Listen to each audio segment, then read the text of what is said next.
So it's so good to see you. Oh, you too, hon. Yes, yes, yes. So I'm so glad that you were able to come on today. I thought you would be the perfect person to interview when we talk about Pride Month, right? So like June 1st is fastly approaching, and I wanted, Yes, it is. yeah, you to be the person that kicks it off for us because I think it's really important to talk about the legacy that you started and the things that you do. So when we talk about Pride, one thing about Pride is that you can't have Pride without visibility, right? And so Yes. you being the founder of International Transgender Day of Visibility, I thought it was a great way to kick it off. So, Thank hi, you you. guys. It's your girl, Miss Mouthy, and I have an amazing special guest today. I will let her introduce herself today to you guys, but I am really excited about this interview today. Hi there. I'm Rachel Crandall-Crocker, and I am the founder of the International Transgender Day of Visibility. I'm also executive director of Transgender Michigan, and I'm also a psychotherapist and a consultant. And I'm real happy to be here right now. Thank you so much, Rachel. So let's go back. Kind of tell me about the time with you kind of coming out and being able to develop such an impactful day for trans people to be able to show themselves and thrive. Okay. Well, when I came out, it wasn't easy. I came out in 1997. Okay. And I was married, and I lost my wife, and I lost my job. I had to do something. So Susan Crocker and I created Transgender Michigan. And that was my way of trying to take back control. Yes. It was my way of saying, hey, I'm in charge of my own life. Correct. And that was in 97. Then in 2009, I had an idea. I had an idea that why doesn't the transgender community have a day? Yes. A day that we could all come together and we could celebrate exactly who we were. And that became, or I named it, the International Transgender Day of Visibility. And within a few years, it really caught on. It was all over the world. Right, right. That's the amazing thing. And now it's getting bigger and bigger still every year. That's true. It's in Israel, it's in Africa, it's in Ireland, it's even in a lot of countries where it's illegal to be trans. However, it's still there. And we're really, really proud of that. That is so impactful, and that's so like revolutionary, right? Like to be able to think of something, not only do we celebrate here in Michigan, but all over the world. And so you talked about Transgender Michigan. Could you tell me a little bit about what it is that y'all do over at Transgender Michigan? Oh, yeah. Well, we do an awful lot. We have a wonderful website. And we've had so many people use our website to get resources. We have a trans pages. Right. We also have a helpline. Okay. It is the very first trans helpline in the country. That's impressive. Yeah. It's almost 23 years old now. Okay. So with this So, helpline, so with this helpline, what have y'all found normally the callers call in about? well, we have a lot of people who are calling in to come out as trans. Okay.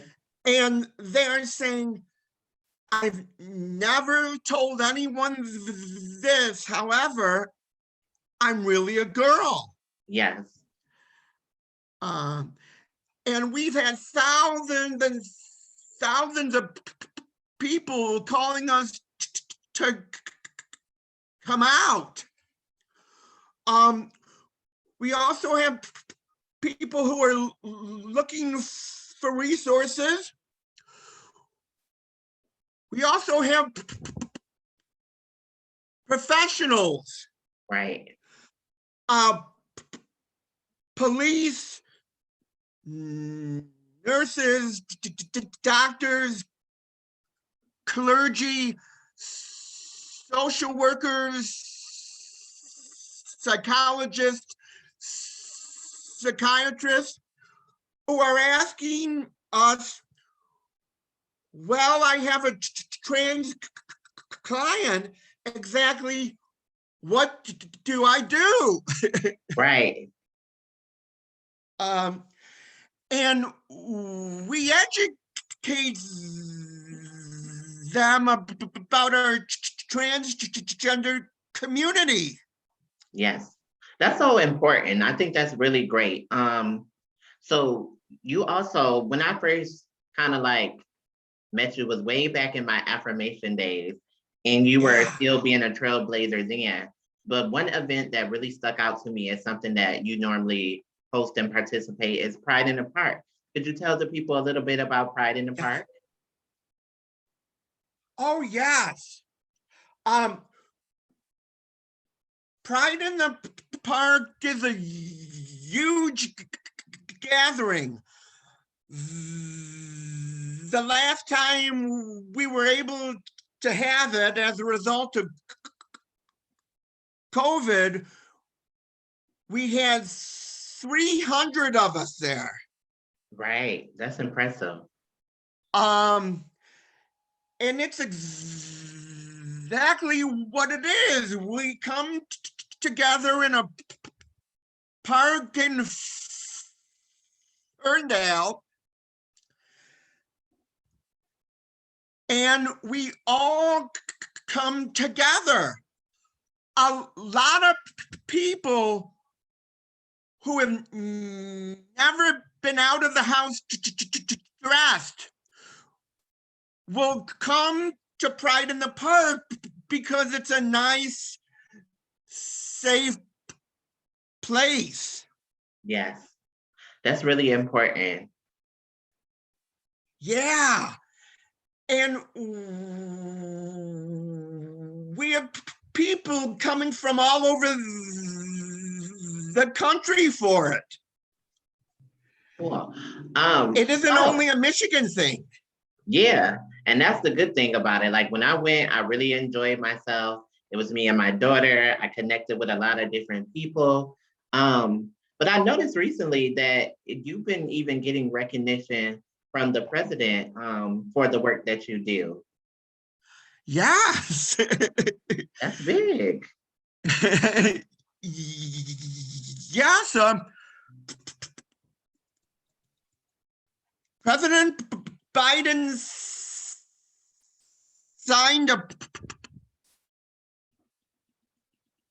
proclamation for the International Transgender Day of Visibility. The day I created. Yes, that's so amazing. That really is amazing, isn't it? Yeah, yes, that's such an honor. Yeah, and I've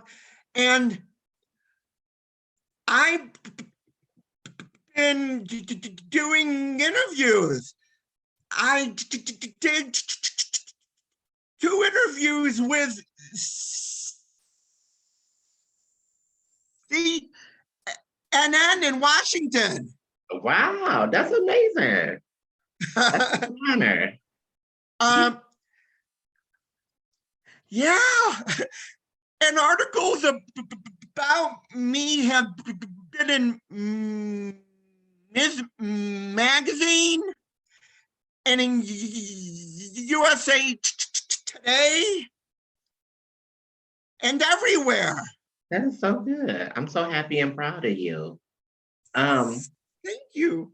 No problem. So, with everything that's been going on in this country, could I get your thoughts about like the racial injustice and the inequality that trans people experience in this country?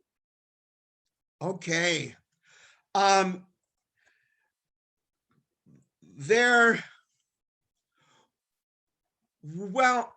as a community, we are really discriminated against. Yes. And lots of people are trying to discriminate against transgender kids. Right. And as transgender adults. However, the part of our community that is discriminated against is the African American trans community. Yeah. And I think that that's real important to talk about. Yeah. And that it brings something to me because I think oftentimes we kind of shy away from the conversation. We know that like here, specifically in Michigan, there's kind of like a disconnect between African American and women of color, trans women here in Detroit, and white women here in Detroit. And so yes. One thing I would really like to see maybe in the near future is how we can come together to maybe organize, put together events, fundraise, because I love to see how things come out. Like y'all have events like Pride in the Park and y'all have TGMI. But I know sometimes the women of my community kind of don't know how to bridge that gap and come and integrate with other women. Right. Of all the events in Michigan, the one event that is the most diverse is Pride in the Park. Okay. And we want to make it even more so. Yes. Okay, so how do we work together? Like, what things can myself and you kind of come up with as leaders to be able to get both of our communities to start being united when we? Well, a lot of our community isn't even aware that it's a problem. Yeah. Okay. And it really is a problem. Yeah. And I want to go on record for saying right here, it really is a problem. Yes. And we all need to work on this. Mm-hmm. A lot of people will say, oh, it isn't a problem. Oh, yes, it is. Yes. And if you get one thing from this interview, I want you to understand, yes, it is a problem.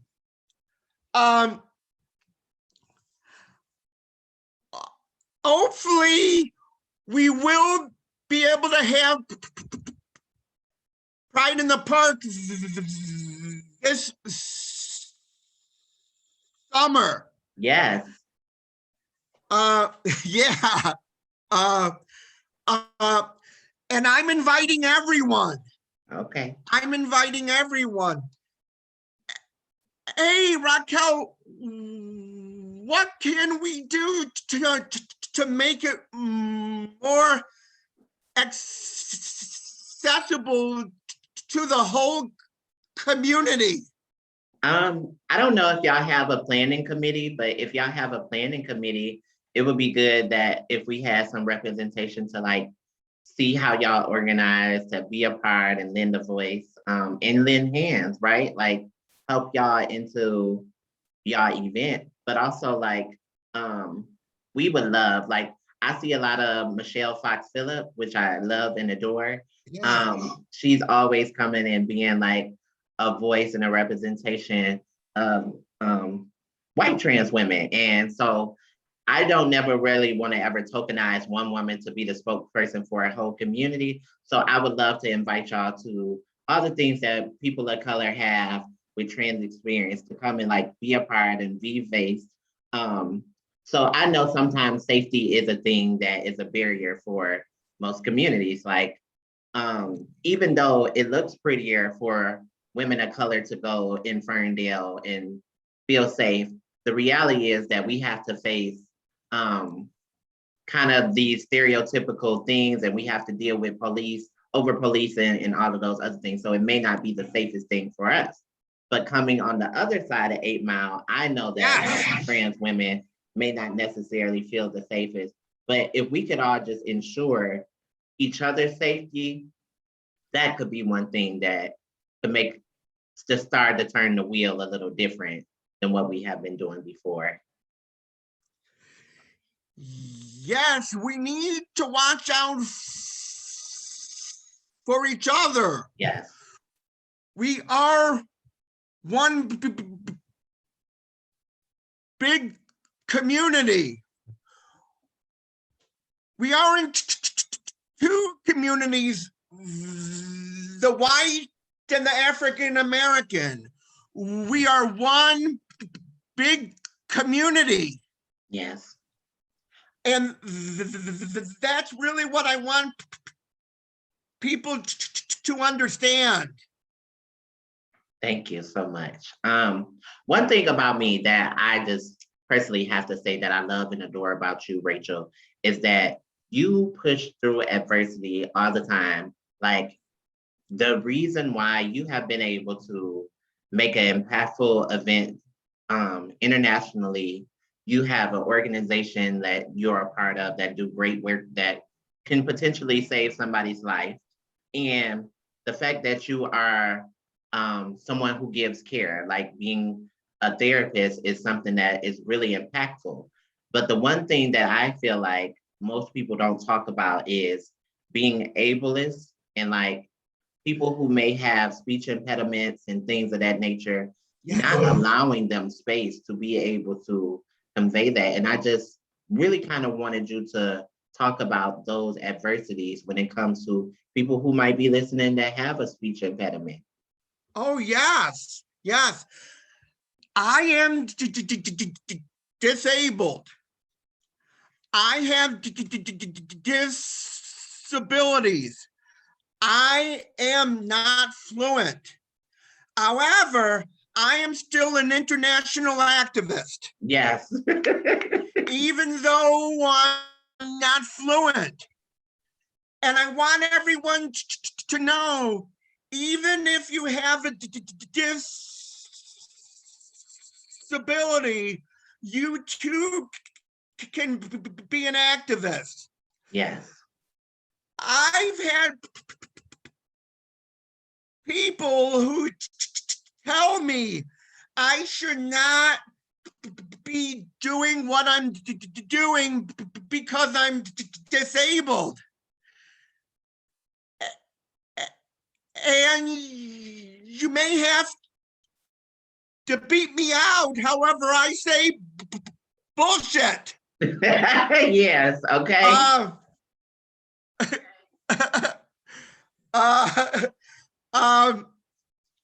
I can do anything I'm able to do, and I'm able to be an activist. Yes.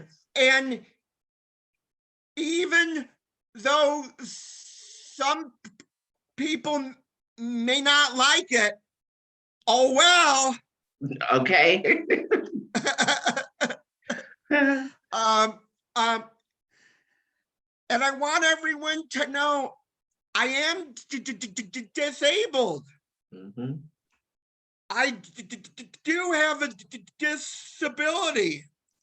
It's called Tourette syndrome. And I've had it my whole life. Yes. And it used to stop me from speaking out. However, I think you can tell it's not stopping me anymore, Yes. huh? As it shouldn't. As it shouldn't. Period.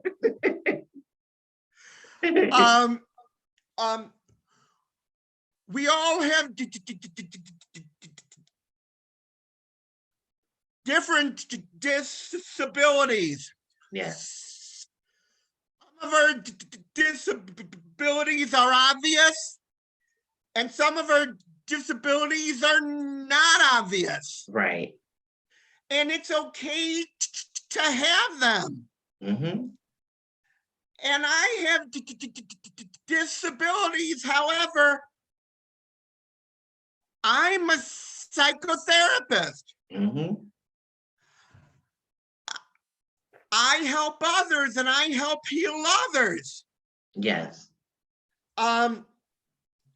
And I think that that's one thing that a lot of people really like about me, that I'm not ashamed of it. Yes. As you shouldn't. As you shouldn't. Yeah. I think that is the thing that makes me so just heart you so much, because I watch you push on, be in different settings, and you don't let those things define you.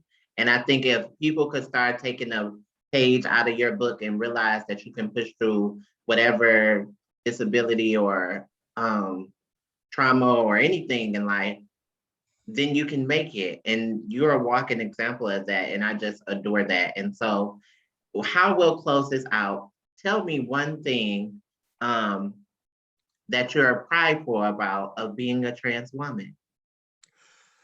Oh, I'm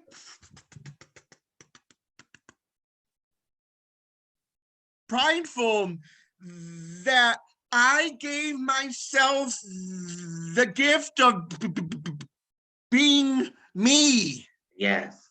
Yes. At one time, I was never planning on coming out. Yeah. I really told myself it's okay for others. However, it isn't okay for me. And finally, I gave myself the gift of coming out. Yes. And I'm really, really proud of that. Aw.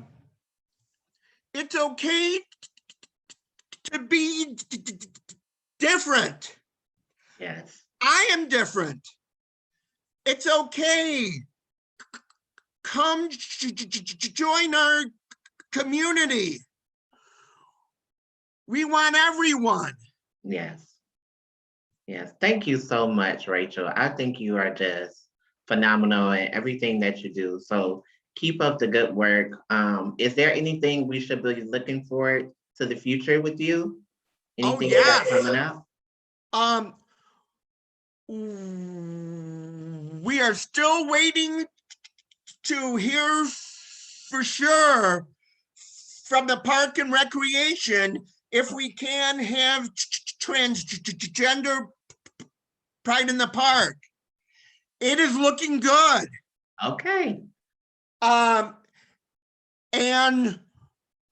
I don't know if it's gonna work. However, we are looking at having it on August 28th. Okay. Okay. Well, thank you so much. We look forward to that. I would definitely keep y'all updated if it's a yes. I'm hoping that it's a yes. And we will see y'all all at Pride in the Park, August 28th with the clear, right? Thank you so much again for coming on. I really appreciate this. Because I just adore you and the work that you do. Oh, and I really adore you. Thank you. And all of the work you do. Thank you. People don't realize how much work you do. Yeah. I try not And to I talk about wanna- it. Huh? I try not to talk about it. I want to tell everyone that Raquel does so much in the community. Thank you. And she also really is a founder of it. Thank you. And I love you for it, Raquel. I love you too, my dear. Aw. Well, you Thank enjoy you. the rest of your evening. And I look forward to talking to you real soon and having you Oh, back yes. on as a guest. So we can talk about. Anytime. Yes, okay. Well, it's your girl, Mrs. Mouthy. This was another amazing episode of Mouthy Mondays. So see y'all next week. Bye.